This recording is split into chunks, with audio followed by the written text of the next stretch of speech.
Hi everyone, I'm Susan. Welcome to my No Surprises Hip Replacement Recovery Series. I'm just a few days out from an anterior hip replacement surgery. And before doing the surgery, I did months of research. I was preparing for this for a while.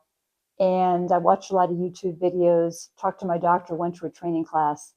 And in spite of all that research and the fact that I've had this is now a total of 5 surgeries, different types of surgeries in the last 4 years, I still encountered several different surprises in my short time from the recovery. And I created this series because I really wanted to help you if you're going to be going through this surgery so that you are better prepared for things that may happen to you as well. And I've identified some great solutions. So I'm hoping that from you being more aware of potential things that could happen, but really importantly, some easy things that you can put into place, you're going to have a smooth recovery. So the very first surprise that I had was actually the day of the surgery. So as I mentioned, we've been preparing for the surgery for months, and it finally came to a head that I really needed to get it done. So I was talking to the doctor. He said, you're definitely getting an anterior approach and you're definitely going to be released. It's probably going to be a couple-hour surgery, a few hours in the recovery room, and then you'll be going home. And so I was all prepared for that. We actually got the first surgery of the day. We got there at 5 in the morning. And I thought, well, we'll be home by lunchtime. Well, my first surprise was the fact that after coming out of recovery and they tried to get me moving with physical therapy, blood pressure dropped several times. They tried it over several hours and they said, we really need to have you stay over tonight. And I was really surprised because, again, it was totally like, oh, you're a straightforward case. You're definitely going home. Did not expect that. And so my first tip for all of you is to be prepared that that could happen. It does happen more than you might expect. And so by being prepared and getting a simple bag, you can include some things that will be really helpful. And if you stay with me to the end, I'll share with you the one thing that you definitely want to make sure to have that's more important than anything else. So some of the things that you want to include will be things like maybe a Kindle or a book that you might want to read. Also, I made sure that I would make sure that you would want to pack some snacks if your loved one caretaker is going to be there in the hospital for an extended period of time. Let them have something to be eating while they're there. Things like maybe refreshed tears, potentially some chapstick. Definitely want to include, make sure you have your IDs, medical insurance card, any other kind of things like that.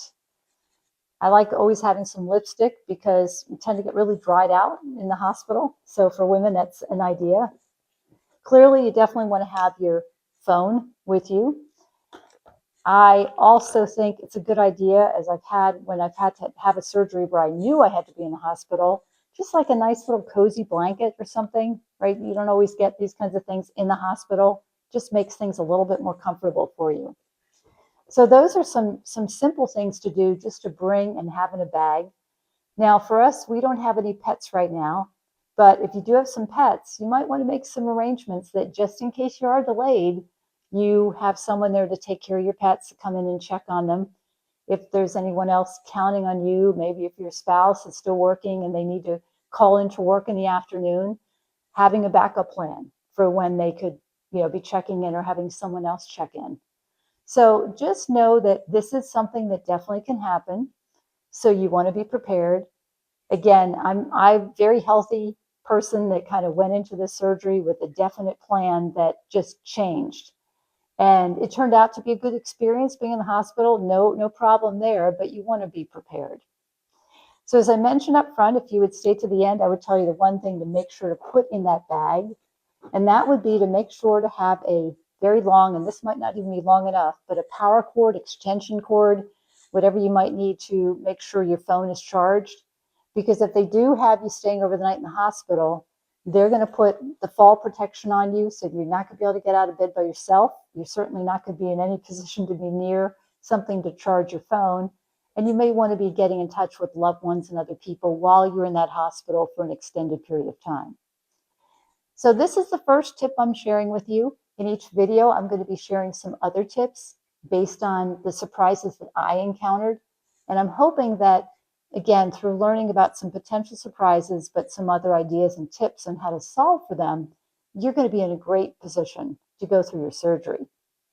So, as I wanted to remind you though, I am just someone who went through hip replacement surgery.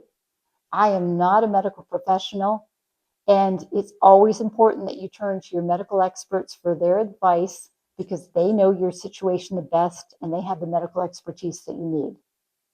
So in the next video, we're going to be talking about the first surprise that I had when I arrived home from the hospital. I hope you found this video helpful. If you did, I'd appreciate if you would like, hit subscribe, so that we'll continue to develop quality content which will help others as they go on their journey of recovering from a successful hip replacement surgery.